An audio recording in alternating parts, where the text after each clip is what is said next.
Hi friends, welcome to Bhanvika Telugu vlogs. నేను మీ లావణ్య.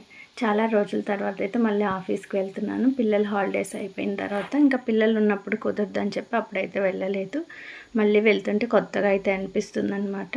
చిన్నప్పుడు కూడా ఇలాగా బాక్సులు క్యారేజీలు సర్దుకొని అయితే వెళ్ళలేదు. ఇప్పుడు అలా సర్దుకొని వెళ్తుంటే నాకే నవ్వు వస్తుంది అనమాట.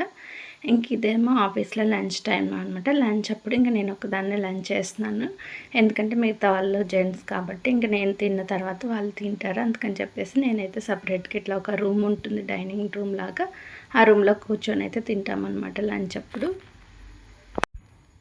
నాకేంటంటే ఫస్ట్ నుంచి కూడా జాబ్ చేయాలనే ఇంట్రెస్ట్ ఉండేది. దానివల్లే మళ్ళీ అయితే రీస్టార్ట్ చేశాను అనమాట. నేనైతే పిల్లలు పుట్టక ముందు అయితే చేశాను, కానీ మళ్ళీ వాళ్ళతోనే సరిపోయింది. తర్వాత ఇప్పుడు కొంచెం స్కూల్కి వెళ్తున్నారు కదా అని మళ్ళీ ఇప్పుడైతే వెళ్తున్నాను. జాబ్ చేయటం అనేది నా సెల్ఫ్ సాటిస్ఫాక్షన్, దానికోసమే చేస్తున్నాను.